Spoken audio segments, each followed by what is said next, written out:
Hello.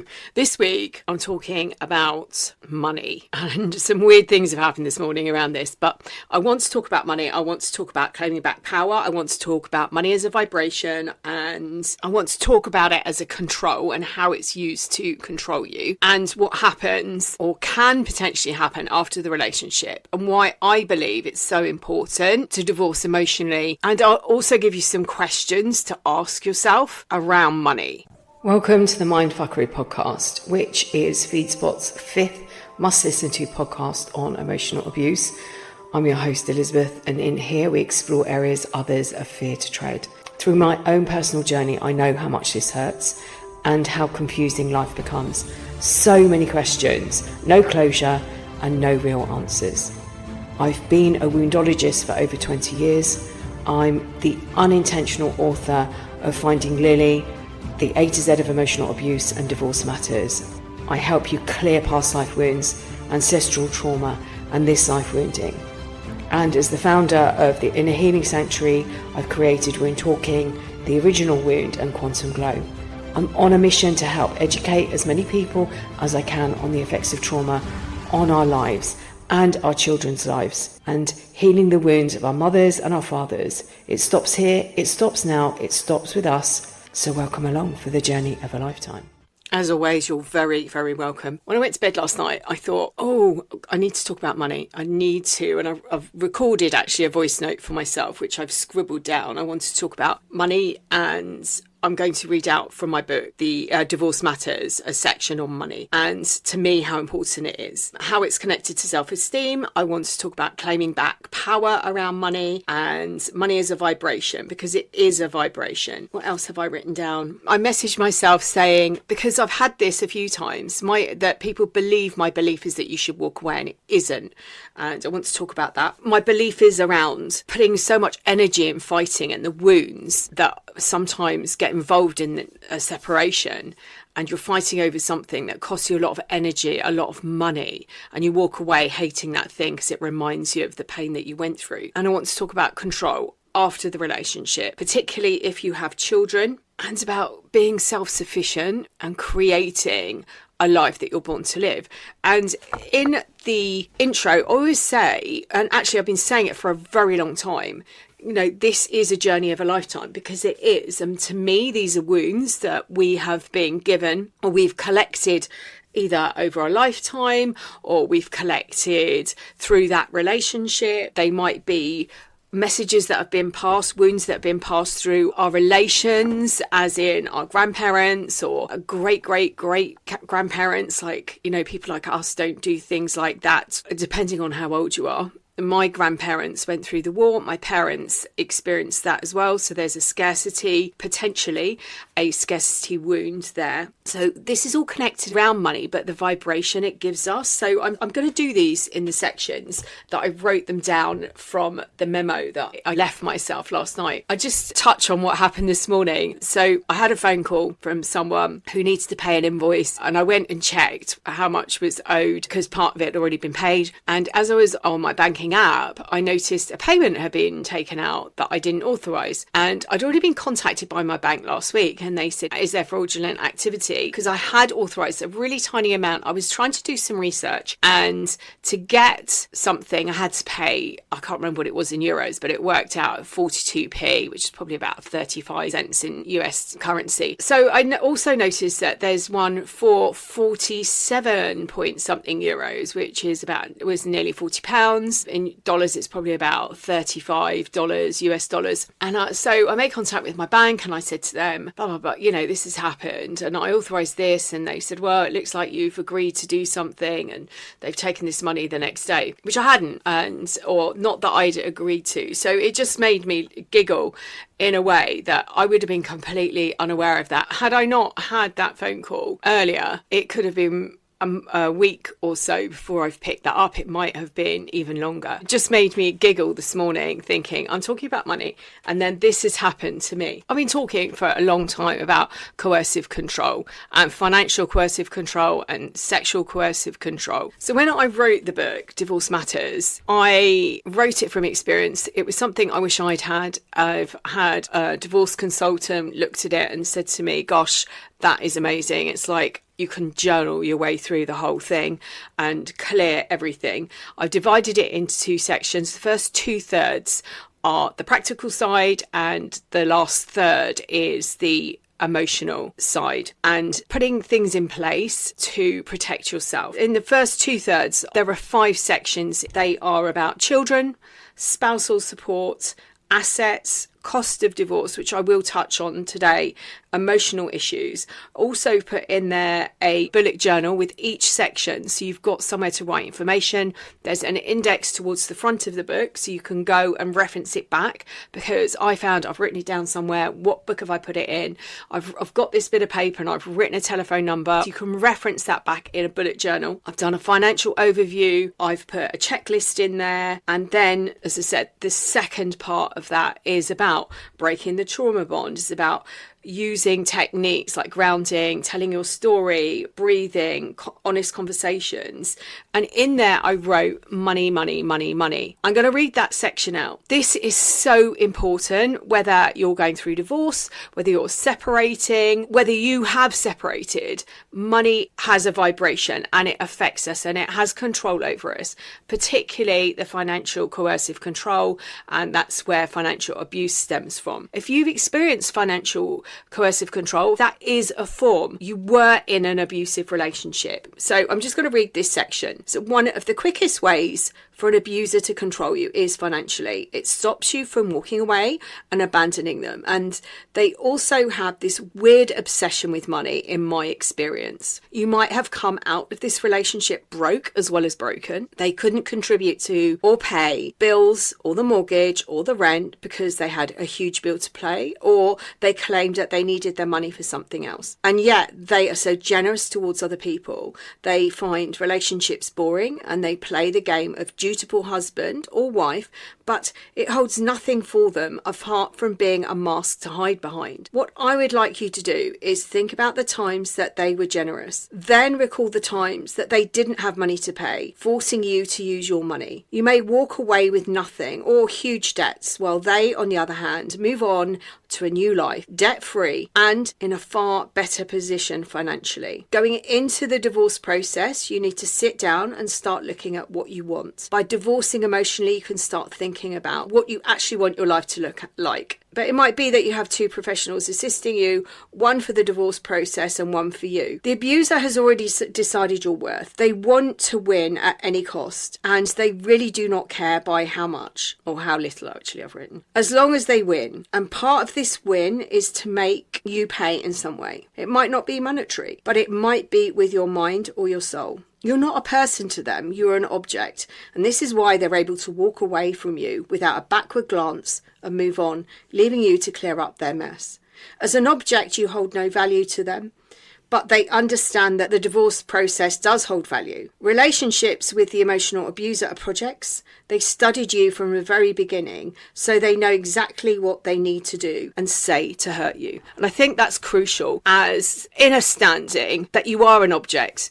And just like a broken washing machine or a fridge freezer, an appliance, you hold no value now. You're broken, you're not fit for purpose. And this is why they have to move on and find someone else who has either got more finances or they've got more attention for them. What they do is they see you, they hear you, they tap into your wounds from childhood. They use those wounds to manipulate you. They're part of their projects management is to find out as much information as they can. They put on a mask, they wear that mask, they pretend to be another person. This is why it's such a shock at the end of the relationship and you do not understand, you don't recognize them, you don't know who they are, because they've been wearing a mask, they've been pretending to be another person, and they've drained you of everything. And the 5 pillars for me are: they've drained you emotionally, they've drained you mentally, they've drained you physically, they've drained you spiritually, and they've drained you financially. Now, it might be 3 of the 5 that's happened to you. And when I talk about spiritually, I'm not talking about omming at the top of a mountain. I'm talking about your beliefs, your morals. They attack everything. And this is where we get stuck at the end of the relationships, questioning everything, because we don't recognize who they are. They've moved on. We don't recognize who we are. We're stuck in a cycle because we're afraid to move on, because we've handed over power. And this is where the link is with money. We've handed over our power. We need to reclaim that back, but we're stuck because we've handed over the power. We're too frightened to move, and we recognize the patterns because of the relationship. They felt familiar to us. We can't move on. We're too scared to move on, although there will be moments that you want to and you know it's the right thing to do. And it takes courage. And this is about being in the body. And the mind, as I've spoken about before, has been tricked to believe that they were the ones that we listened to. They were the oracle. They were the god of your life or goddess of your life. And we didn't move without asking permission. Perhaps you had to ask for money to go food shopping, or you sat waiting, looking at your bank account thinking, I need you to pay me. Can you pay me? Yes, I'm going to pay it in a minute. And this goes on all day. This is draining of your energy. So this is why the money side is so important. Money is linked to self-esteem as well. And you might notice this if you do have any money, or you're given, it might be that you're gifted something for your birthday. You might spend that either on the abuser, or you might spend it on your children, or you might spend it on someone else. That might be valid, as in it might be valid that you need to provide food on the table and that's the only income that you've got. But if you're giving that away when you have actually got food in the cupboard, if you're buying things for your children out of a gift for yourself, then we need to start looking at the self-esteem side of it and the stories around money. It could be that you write out a money story, much like you can write out your own story of abuse. You can sit down and start to look at what money means to you, how you feel about money. Does it scare you? Do you get excited? There's studies on this where people have won the lottery and they've won like millions and millions of pounds, and within 3 to 5 years they've got absolutely nothing left because the vibrations don't match. The person that has the money, has won the money, has a different vibration to the money. They might gift it to people. They might make bad decisions with money and then end up with not a lot left. So this is where the vibration comes in, or the way that you feel about money and the way you feel about yourself. Do you feel worthy of good things? So again, you can write this into a journal around this. It's a really good subject to journal on. It might be that you can look at growing up and what your background was, what it was like growing up. It might be that you lived in a very controlling environment where every penny was what nobody spent. You were very frugal. It might be that you lived in a different type of environment where money was just thrown at everything. Look at your money story. It's really, really important. And I did touch on this in the intro. A couple of people said to me, you think people should walk away? I actually don't. What I feel is that if you're stuck in a negotiation, but that's what I've written Divorce Matters on, how to negotiate. I've also put a section in the book on negotiation and looking at it in a different way.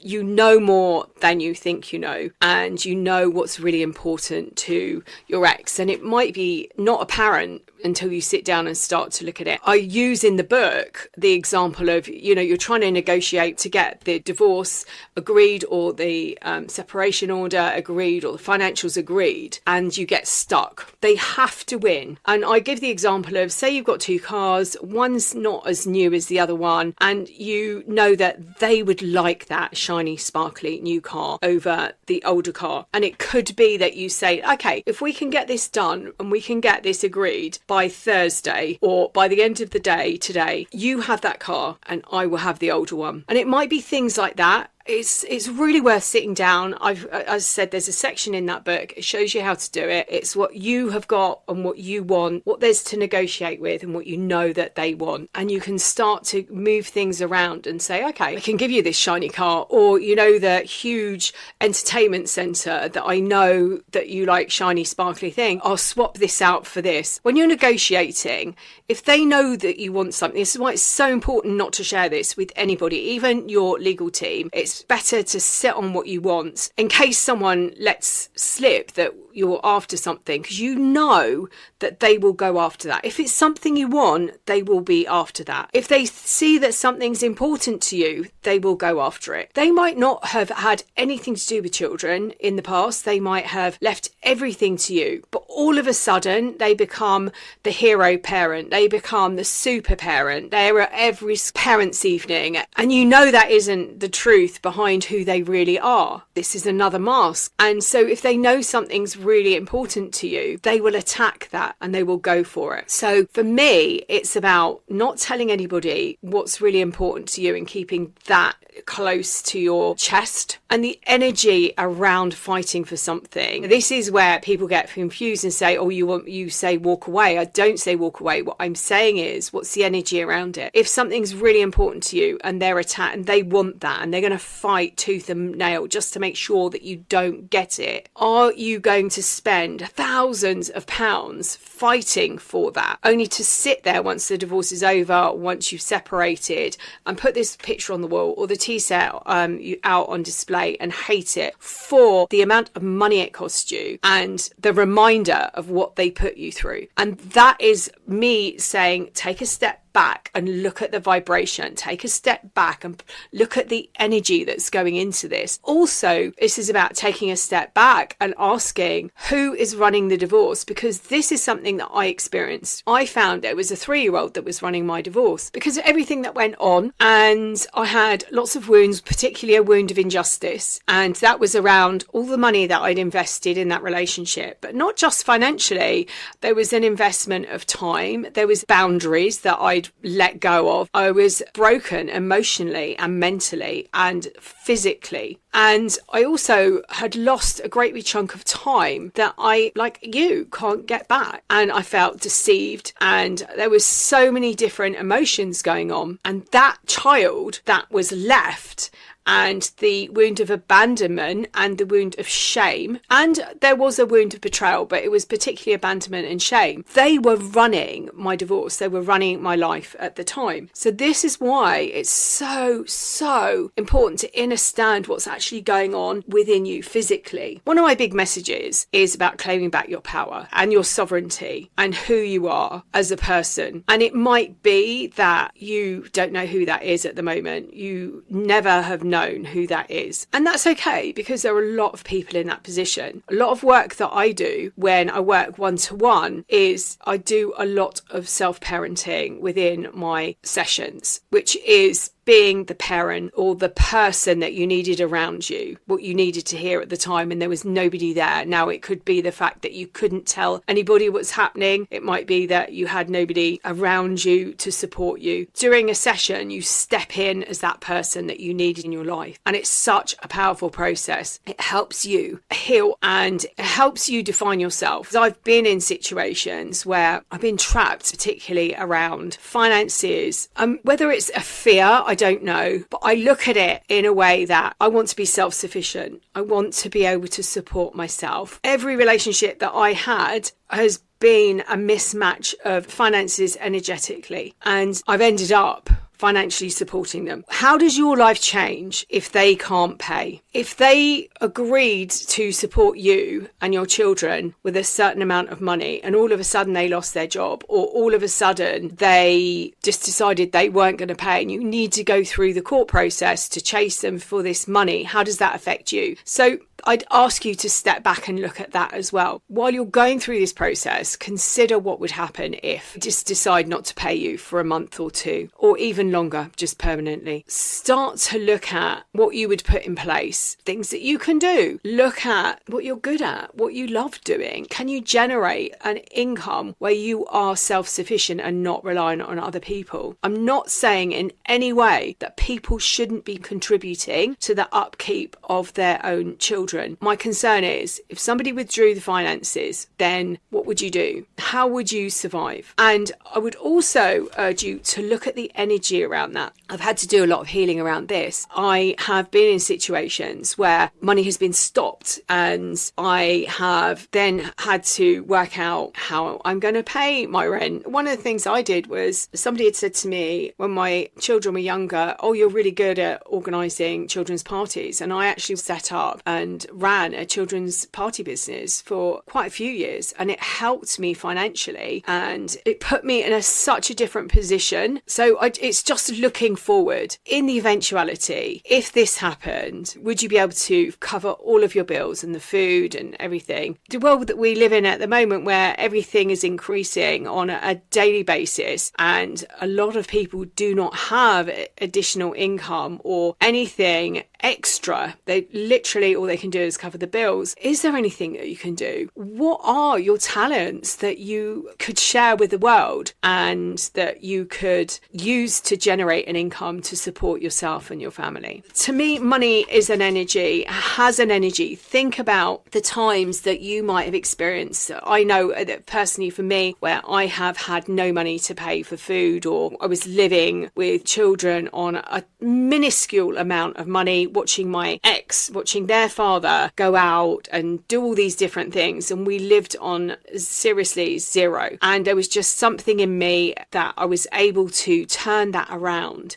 And I was really lucky that it worked. The business that I created took off really quickly. And I can still feel that vibration. I'd lived in that for about 2.5 years. And the energy behind it, I'm going back quite a few years, 3 of us were living on £25 a week, which might be about £40, I suppose, a week at the moment. We lived on homemade pasta sauces with onion and tins of tomatoes and pasta. It was a horrific time. And my children weren't particularly old. And the only thing I could do was give them packed lunches, but they were horrified that they'd have to take in really cheap bag of crisps and things like that. So I had to get really creative, and it got to a point that I just couldn't do this anymore, and I was able to get myself out of that situation, but it took a lot of crawling out of that, and there's an energy behind that. And even when I think about it and talk about it, it actually still makes me quite sad that I was put in that situation, and my children particularly were left in that situation, and that was done to punish me because I didn't want to be in that relationship anymore, and I was forced into that position financially. I didn't care about me. I could live off nothing. It was my kids. That's what I really cared about. It was the pain and the hurt that they had to go through, and that's what drives me not to be in a position now where somebody has control over how much money I can earn. There's a vibration and a sadness around that time. It was a massive learning, and it was a massive kick to claim back my power and to stand in my power. Okay, I got kicked down again after that, but this is learning, and this is when I started to realize that this pattern that was going on in relationships around money and the power around money. And so maybe that's why I'm so passionate about it. Money is connected to self-esteem. It can be used as a way to control you. And this is about claiming back your power. Money has a vibration. If you think about situations that you've been in where maybe you can't afford something, there is a vibration around that. Think about receiving money and it might lift you. Or even if you just get a paycheck every month or an amount of money every month and you've got excess to buy something really nice. Is another money story around the same time as I was dragging myself out of this situation. I literally had enough money to pay the rent, the bills, and put food on the table. But every single month, I made sure there was a small amount of money. We used to go in and we used to buy a CD each month. It was a treat. And that was uplifting. And those sort of things that change the energy, the vibration, it draws in more. When you're looking at negotiation, you know more than you think you know. Just remember that. You know what what they like, you know what's important to them. You might know that they're trying to punish you in some way. Think about what you've got that you're quite happy to let go of and give to them in exchange for what you want, just to get this over the line if you are going through that divorce, or if you're trying to negotiate. What have you got that you can get this financial agreement through? Think about making sure that you know what you can do if there was the eventuality that they lost their job, or that they just decided they weren't going to pay anymore. Are you in a position that you can support your children? And yes, they should pay. In complete agreement. If I was in that position, again, just knowing that financially I'm in control, I know that if I cut a corner here and I cut a corner here and I reduce doing this and this, I can cover all of my bills, and I'm not going to be sat crying every night thinking, how am I going to pay for everything? Because again, that's a different vibration. So this is taking back power, being in control, not giving them the power that they can stop the money at any point or have control over it. This was something else that I experienced in another relationship a bit later on, was that I had rent to pay on the 1st of every month, and I would still be chasing on the 15th. And the agreement was we were split 50-50. We'd be 2 weeks in and I still hadn't paid the rent. That energy around that is painful and draining, and fear around there as well. And I ended up using a lot of savings to pay and buffer my way through. So it didn't just happen once, it was a continual thing. But there's a form of control there. I will give you the money when I'm ready to give you the money, and not when you need it and when a bill has to be paid. That went on for quite a few months. So it's avoiding those sort of things. What can you put in place just by thinking about it and sitting down and sort of pre-planning? Well, if this happened or this happened, you are creating a power within you and taking back power. So that was from my book, Divorce Matters. It's an amazing book, if I say so myself. Seriously, it really is powerful. It is about taking back power, and it's also giving you permission, because for a lot of these relationships, you will be told that you don't need to involve legal people, that you can sort it out yourself. And if those are the statements that you're hearing, it's more than likely that they want to take control of what's going on. They want to be in charge, because when they're in charge, it's done on their terms, not what's best for you and your family, you and your children, or just you. It's what's done for them, how they can punish you if that's the route they're going down. And there are a lot of people I know that feel exactly the same. I feel like I'm being punished in some way. Start to look at the ways that you can claim back your power. And the first things you can do are the grounding and the breathing and the honest conversations, writing out your stories, and start asking questions around your money story, things that have come up for you. Write that out, journal, use that as a journal prompt, and start asking questions about your money story and what your parents went through and experienced, and see whether there is something there that needs healing as well. I hope this week's been helpful, and as always, I'm sending you loads and loads of love until next time.